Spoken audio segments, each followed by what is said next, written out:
Qizchaga qayerdan kelib qoldi bu pissariyasi? Biza hayolimizga yo'q edi u narsa. 24-sentyabr, oktyabr oylarida pissariyaz bundoq deb tashxis qo'yib, haligi joyga ichayotgan, surtatgan mazani berdi, ichayotgan dorisini berdi. Haligi joyga yana ukol dori yozib berdilar. U больница ham 1 oy, 2 oyga yana battar bo'lsa bo'ldiki, endi tagi ko'payib, rosa haligi dorilar sal to'xtatgandek bo'ladi, umid bag'ishlaymiz.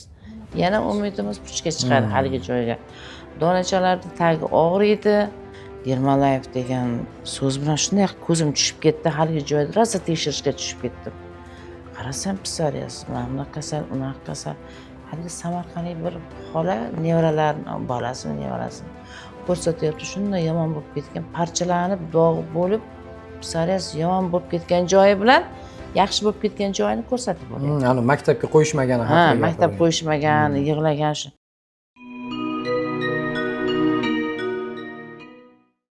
Assalomu alaykum, hurmatli Dermalayev teri sog'lomlashtirish markazi kuzatuvchilari.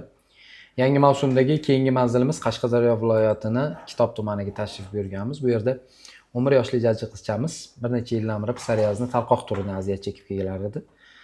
Tarqoq turi hamki butun badan bo'ylab qoplagan edi. Va bugun shu qizdagi rezultatni hozir mana kadrlar davomida yana o'zingizlar ham guvoh bo'lasizlar va natijalar haqida ham o'zini fikrini oldik. Endi to'g'ri etik sabablarga ko'ra yuzini ko'rsata olmaymiz, buvisini, oyisini yuzini ko'rsata olmaymiz. Lekin fikrlarini eshitasiz va o'zingizga yarasha xulosa chiqarasiz degan umiddaman. Assalomu alaykum avvalambor. Assalomu alaykum. Ayajon, xonadon istoriyadan joy berganingiz uchun kattakon rahmat. Bilishimiz kerak bo'lgan narsa, qizchaga qayerdan kelib qoldi bu pissariyasi? Bu qizchamizga o'zi biza hayolimizga yo'q edi u narsa. 24-sentyabr, oktyabr oylarida shu tanasiga bir ikkita donacha boshlandi, boshiga boshlandi. Keyin kelinim bir-birimizga ko'rsatib, bu nima ekan deb muhokamaga o'tdik. O'zimizga teri kasalliklar shifoxonasiga bordik. O'sha yerda keyin ko'rdida aytdiki, mana bu ichayotgan tabletkasi, mana bu maz, mana bu suyuqligi deb bir hafta ichiring, ko'ring, surting. Agar yaxshi bo'lmasa yana kelasiz dedilar. Shunaqa qilib surtdik, ichdik dorilarni. Haligi joyga ko'paysa ko'paydiki, kamaymadi. Kelinim izlashga tushdilar, Telegramdagi, internetga ko'rdilar, YouTubedan ko'rdilar, shunaqa qilib izlab haligi joyga bu yaxshi emas, pissariya kasalligi ekan oyijon deb xafa bo'ldilar. Yo'q, bo'lishi mumkin emas, pissariyasi nimaligini o'zim ham bilmayman, ko'rmaganman. O'tib ketadi, shunchaki biza oilada bo'lmagan-a? Yo'q. Shunchaki biza shunchaki ko'z yumib qo'ya qoldik. Shu bilan haligi joyga 3 oy, 4 oy, 5 oy kelim yana teri kasalliklarga olib bordilar. Analiz topshirdilar. Undan oldin men Qarshini dermatologiya dispanseriga olib borib, ular analiz olishmadi-yu, pissariyaz bundoq deb tashxis qo'yib, haligi joyga ichayotgan, surtatgan mazani berdi, ichayotgan dorisini berdi. Shunaqa qilib 1 oycha davolandik. Yana ko'paysa ko'payadiki, kamaymaydi. Xafa bo'lib, keyin mana 8 oy o'tib ketdi. Nahotki yaxshi bo'lmas ekan deb o'ylab Toshkentda sinfdoshlarim keyin o'shalar murojaat qildiki, Toshkentga keling, teri kasalliklar shifoxonasi bor, dispanseri bor, dermatologiya bor deb aytgandan keyin o'sha yoqqa olib ketdim buni. Haligi joyga olib bordim. Analiz topshirdik. 3 kun kutinglar, haj chiqdi. Haligi joyga yana ukol dori yozib berdilar. U больница ham 1 oy, 2 oyga yana battar bo'lsa bo'ldiki, endi tagi ko'payib, rosa haligi dorilar sal to'xtatgandek bo'ladi, umid bag'ishlaymiz. Yana umidimiz puchga chiqadi haligi joyga. Donachalarda tagi og'riydi, bu yig'laydi, oyoqqa og'riq berar ekan, tizadan pastga qarab. Artrit og'riq beradi. Suyaklarim og'rib ketyapti, onajon deydi, oyasiga aytadi, menga aytadi. Haligacha men xafa bo'ldim keyin. Nahotki bu qizim shunaqa qanaqa kasal ekan deb haligi joyga juda ham xafa bo'lib izlanishga tushdim. Shu keyin fevralda oxiri martda boshiga yana Toshkentga olib ketdim, bu yaxshi bo'lmayapti deb yana o'sha больницаga borib yana murojaat qildim. Ha, analiz topshiringlar, qani o'tidandir, oshqozonidandir degan gaplar bilan o'tidan oshqozoniga deb hali professor vrachlar yana yaxshi bo'ladi dedi. Haligi joyga juda umid bilan borgan joylarim, umidlarim so'rishdi boshladi. Nima qilsam ekan? Qanaqa qilsam ekan deb. Qiz bolaning ishi nozikda. Keyin shunaqa qilib Toshkentga borib 2-3 kun o'sha ekanmiz endi. Haligi Instagram tomosha qilib qoldim. Instagram tomosha qilib qolib, Dermalayev degan so'z bilan shunday ko'zim tushib ketdi. Haligi joyda rosa tekshirishga tushib ketdim. Qarasam psoriaz, mana bunaqa kasal, unaqa kasal. Haligi Samarqandlik bir xola nevaralarini, bolasini, nevarasini ko'rsatyapti. Shunday yomon bo'lib ketgan, parchalanib, dog'i bo'lib, psoriaz yomon bo'lib ketgan joyi bilan yaxshi bo'lib ketgan joyini ko'rsatib bo'lyapti. Ani maktabga qo'yishmagani Ha, maktab qo'yishmagan, yig'lagan shu. Yaxshilab qani o'qib ko'ray deb qayta ko'rdim. Keyin o'sha nimaga kirdimda o'sha Dermalayev bo'yicha sizlarni ko'rsatuvlaringiz bo'yicha keyin o'shaga sizni ko'rdim, yana bittasini ko'rdim. Yana bitta nimalaringiz bor ekan. Mana shunaqa Dermalayev tarqatuvchi, intervyu oluvchi yigit bor ekan. Qiziqib qoldim haligi joyga. Darrov telefon qildim, kechqurun soat 8. Aytdim shunaqa nevaram bor, olib keluvdim. Bunga juda anov qilib qoldim. Oxirgi ko'rinishim, oxirgi nimani izlab topdim shekilli. Umidim juda katta sizlardan deb darrov bog'landim. Sizlardan intervyu qaysi birlaringiz ekan eslolmayman hozir. Darrov o'zlaringiz tashlab berdinglar, o'sha Telegramga, gruppaga kiritdinglar. Ko'p narsani ko'rsatuvlar qilib, natija qilib, misol qilib tashladinglar menga. Men ularni ko'rdim, tekshirdim, kelinimga aytdim keyin. Kelinim bilmasam oyijon dedilar. To'xtab tur, nima bo'lsa bo'ldi. Oldim endi shu dorini dedim. Oldim keyin. Oldim. Kursdan boshladingiz. To'liq kursini birdan oldim. 3 ta sirop. 3 ta sirop oldim. Bundan 3 ta non bu. Sovun, 6 ta krem. 6 ta krem, 3 ta son. Birdan shundoq oldim.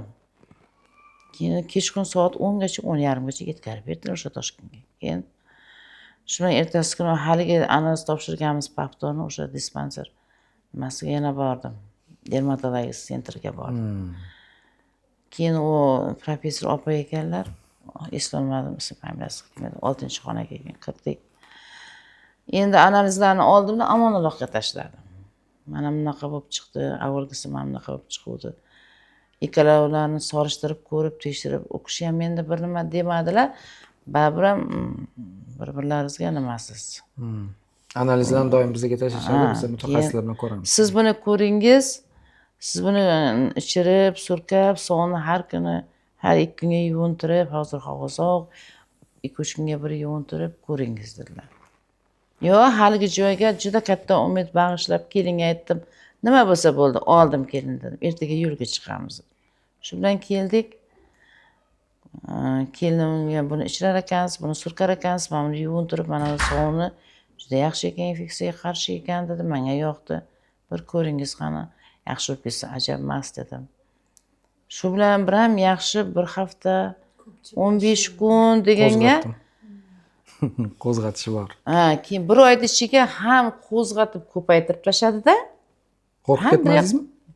Yo'q, chunki u Samarqandga bitta opa shu nevaralarni ko'rsatgan shu gapni ko'payishini, buni ichishni boshlagandan keyin ko'payib ketishini, yuzaga urganligini, yana tarqalib, o'zi yo'qolib, yana qurib ketishini, mana endi keyin qurib ketgani haqida ma'lumot bergan joyga yana o'qidim o'sha yerda.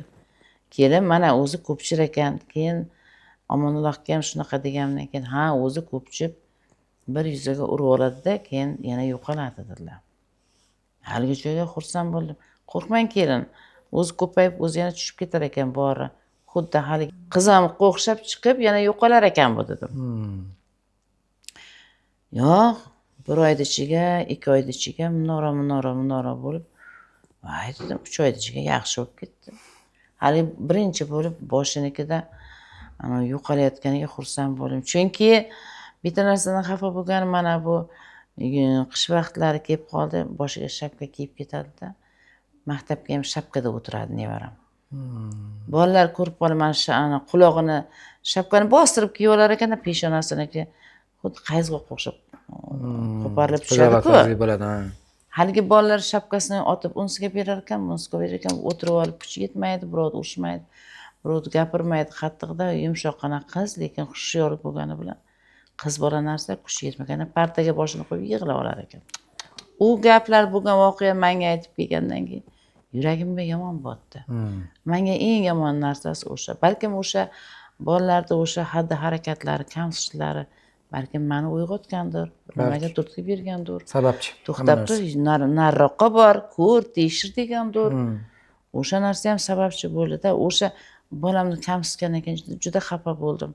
Ular o'yinqaro bola bo'lsa, ularni urishi bo'lmasa, keyin o'zingga qara, o'zing tekshir, ko'r, tekshir, hamma narsa sharoiting bor-ku degan maqsad bilan uyg'ondimda. Keyin mana eng yomon narsa o'sha bo'lgandan keyin o'tib ketgandan keyin sekin xursand bo'laman. Alhamdulillah. Hozirlarga kelsak, u yoqdan so'rab qoladilar, omonilloh o'zlar.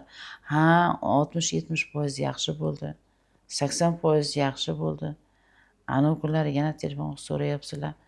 Xudoga shukr 90-95% ga chiqib bordik, yaxshi bo'lib qoldi.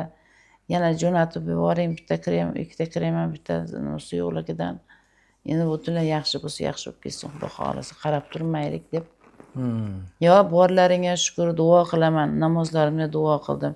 Shu kompaniya borligiga, mana shunday bemorlar uchun yordam berayotganlaring uchun, izlanganlaring uchun men xursand bo'ldim. Chunki bitta umidni so'ndirish yomon narsa. Uni puchga chiqarish undan-da yomon narsa. Shu bosqichma-bosqich nechta doktorlarga bordi. Shahrisabzga ham, Qarshiga ham, Kitobga ham tekshirdik. Faqat Samarqandga bormadim. Bor edi, Toshkentga ketdim. Najot ham o'sha yerdan bo'ldi. Xursandchilik bo'lib o'sha yerdan qaytdim. U katta umid bilan qaytdim, umidimiz puchga chiqmadi. Alhamdulillah. Allohga shukr, borlaringga shukr. Chunki sizlar ham izlanyapsizlar. Bitta bemorni oyoqqa turg'azish, uni o'sha ozgina yarasi bo'lsa ham tozalab tashlash, quritib tashlash, tomirini yo'qotish bilan izlanyapsizlar. Sizlarga rahmat. Umringiz Sizlarga rahmat. Savolga hech qanaqa Endi demoqchimanki, kelajakka mana kimdir mana shuna pissariya kasalligi bo'yicha og'rinish, donachalar bosib, ota-onalarga ham, buvijonlarga ham murojaatim shu. Izlangan yo'ldan qolib ketmaydi. Oxirigacha borsanglar yaxshi bo'lib ketadi. Avvalambor haqiqat ekan. Avvalambor haqiqat bu narsa. Haqiqatan haqiqat narsa. Yaxshi. Bizni ko'p ayblashadi-da, aytishadiki, Yo'q. o'zingni tanishlaring, o'zingni qarindoshlaring. Yo'q, o'sha o'zing tanishlaring, qarindoshlaring degan narsa o'sha u odam, u inson o'sha bilan o'tiraveradi. O'tirsa o'tiraveradi o'sha. Bu narsa buni tagiga bir nafrat, bir g'iybat yotadi-da. Uni umuman yurakdan olib tashlash kerak-da. Ochiq oydin bo'ladiganini gapirib, bo'ladiganini olib ketsa bo'ladi. Shunda-da yutuq o'shanda bo'ladi. Yo'q, bu ham insonning har bir og'riyotgan joyi, joni o'ziga shirinda. Oddiygina donachani umumda nazarimiz ilmaydi. Shuncha darajaga olib kelganiga o'zim qo'rqib ketdim. Bitta ikkitadan ko'payib ketdi. Ular ko'rpaday bosishni boshladi. Bu yomon narsa. Bir-biriga ulanib, yorib, tarqoq turib. Qo'rqasan kishi, yuraklarim to'kilib ketadi, kechalari uyg'onib ketaman, qiz bola narsa. Ertaga qanaqa bo'lar ekan? Bir doktorlar vahima qilishadiki, bu yaxshi bo'lmaydi, bu yaxshi bo'lmaydi. Yo'q, omonillohni har bir gaplarini rosa chiroyli ilmoqqa ilib oldim. Ichkaridan tozalash kerak. Ichkaridan tozalasangiz, bitta misol qilib berdim, mana turbani ichi zanglab ketdi, quvurdi ichi. Suv o'tmay qoldi yoki rosa bo'lib ketdi. Turbani xo'p tozalovchilar tozalagandan keyin tiniq suv chiqadimi? Toza bo'lib chiqadimi? Uchaklar ana shunaqa narsaga ega bo'lib ketgan hozir. O'shalarni ichkaridan tozalashimiz kerak. Undan keyin ichkaridan tozalamasangiz, o'sha ustuniki donachalar ketmaydi baribir derdilar-da. Menga o'sha gaplar chuqur-chuqur botib, chuqur-chuqur o'z gaplari o'zimiz chiroyli o'zimizga qabul qilib, mana natijasi yomon bo'lgan. Alhamdulillah. Xudoga shukr, izlansa hech kim izlansa qolib ketmaydi. Izlangan yaxshi. Intilganga toli yor. Endi oyisidan ham eshitdik, mana mikrofon turibdi, ayamda. Sal balandroq gapirasiz. Necha foiz deb baholaysiz qizingizdagi rezultatni? 90%, 95% yaxshi bo'lib qoldi. Ona sifatida nimani his qildingiz birinchi? Xursand bo'ldim. Yo'q, paydo bo'lganda. Paydo bo'lganga faqat siqilib internetlardan ko'rardim, vahimali gaplarni o'qiydim, qo'rqaydim-da. Bugundan e'tiboran, keling. qo'rqaydim. Bugundan e'tiboran hamma vahimali gapga yo'qoting. Yomonidan Alloh asrasin. Terida mana sizlar faqat dermatologiyaga psoriazni ko'ryapsizlar, iloyim boshqasini ko'rmanglar. Terida shunaqangi ko'p kasallik bor, teri saratonlari bor, onkologiyalar bor. Shunaqasini Xudo asrasin, tuzatib bo'lmaydi. Bu nima? Bu shunchaki immunitetni o'zini terisiga hujum qilish holati, autoimmun holat. Kuchayib ketgandan Kuchayib ketgandan bo'ladi. pasayib ketgandan Yo'q, mana bizda doktorlar immunitetingiz tushib ketibdi deb immunitet ko'taradigan dori berishadi. Buni immuniteti 5 yilning o'zi. Kuchli. sizlarda nimalarni o'qib chiqdim, shuni deb aytishdida, immunitet ko'tarilib ketgandan Shunaqa. hosil Immunitet bo'ladi. oshib ketgandan bo'ladi bu narsa. Shunday. Bu ozmunchaga shamollab qolmaydi, to'g'rimi? Yo'q, yo'q. Yo'q, yaxshi yo'q. bo'ladi. Immunitet Faqat tomoqchasini chayqatganimdan yaxshi bo'lib qoldi. qarang. Immunitet yaxshi bo'lgani uchun. Immunitet yaxshi bo'lmaganda buni yoshidagi bolalar yilda 12 marta hech bo'lmasa shamollash bo'ladi. Ishtahalarni ham ochdi bu ichlar. Voy, ayniqsa juda xursand bo'ldim. Buni bir oydan keyin ichib bo'lgandan keyin juda ham xursand bo'ldim. Men o'zim ham qo'shilib ko'zim ochilib ketdi. Ishtahasi yo'q edi, ovqat yedira olmasdik. Faqat yig'lardi, og'riyapti deb. Ishtahalari ochildi, kayfiyatini ko'tarilganini, yuzlari to'lishganini, et yana o'sib bir yaxshi bo'lib, yuzlari to'lishib, ko'zlari chiroyli bo'lib, juda ajoyib qiz bo'lganiga o'zim xursand bo'ldim. Umringiz U uzoq. juda ishtahani ochar ekan. Keyin bir tomondan bir o'qigan Hindiston tomonidan ham bormi? Hindiston yong'og'i mana bu ekstrakti ishlatiladi, sovunida. Ana o'sha Hindiston yong'og'i xeyr o'qin. Juda yaxshi ekan. Keyin mana ichini ochganimdan keyin haqiqatan ham son qoramtir. Bu qoramtir Rossiyada o'rganman, ko'rganmanki, qoramtir shunaqa hidli son bo'lardi, infeksiyaga qarshi deb. Antibakterial son. Antibakteriya qarshi shunaqa protiv degan yozuvlari bo'lardi. O'shani ko'rib keyin ayniqsa mana bu soni yaxshi. Men bilishimcha bu Hindiston aralash chog'im. Hindistonning mahsulotlari yaxshi bo'ladi deb. Shunaqa Hindiston yong'og'idan tayyorlangan va asosiysi ishqor yo'q-da bunda. Mana oddiy sovunlaringizda ishqor bo'ladi-ku. Kuydiradi, teringizni kuydiradi. Ayniqsa psoriazda oddiy sovun ishlatmanglar iloji boricha. Agar buni ishlatmay, licheniyaz tugagandan keyin bu qo'lingizda bo'lmasa, detskiy gipoallergeniya sovunlar bor. Chaqaloqlarga ishlatiladigan sovun. Shunaqa ishlatasizlar faqat. Ularda ishqor bo'lmaydi. Mana bunda ham ishqor Olib yo'q. kelib qo'yganman detskiy O'sha detskiy sovun. Siropi alohida bir dunyo. Ayniqsa Ayniqsa asabni tinchlantirish, uyquni yaxshilash. juda ham qizim yaxshi, o'qishlari undan-da zo'r bo'lib ketdi. Asablari tinchlanib, kayfiyatlari ko'tarilib, butunlay boshqacha qizga aylandi, qo'ydi. Mashalloh. U vaqt judalar asabiy, salgan narsaga ham mana gap qaytarmaydi. Jizaki bo'lib Gapirmaydi, qoldi. jizaki bo'lib qoldi, gap qaytarmaydi. O'zi juda yumshoq qiz edi bu. Umrlari uzoq bo'lsin. Men ortiqcha savolga o'rin qolmadi. O'zi bilasizlar, doim borganimizda men savol beraman. Anaqamidi, mana bunaqamidi. Ayam shunaqa chiroyli qilib, shunaqa aniq, batafsil qilib yoritib berdilar. Menimcha ortiqcha savolga hojat yo'q. Dermalife kompleksidan rozimisizlar? Shuni so'ragani keldik. Juda ham rozimiz. Borlaringga shukr. Hamisha aytdimki, boya ham namozlarimga qayta duo qilaman. Bundan-da baqiyam ishlaring barobar bo'lsin, mushkullaring oson qilsin. O'ninglar, o'singlar ish qilib, faoliyatlaring kengaytirib, ojiza bandalarga hamisha yordamda bo'laveringlar. Rahmat kattakon. Bu gaplar samimiy gaplar edi. Biza shuni tarafdori biza. Bizni kuzatinglar, kuzatishda davom etinglar. Mana bu gaplardan o'zingizga yarasha xulosa chiqaringlar. Sog' salomat bo'linglar, o'zingiz va yaqinlaringizni ehtiyot qiling. Bizni kuzatishda davom eting.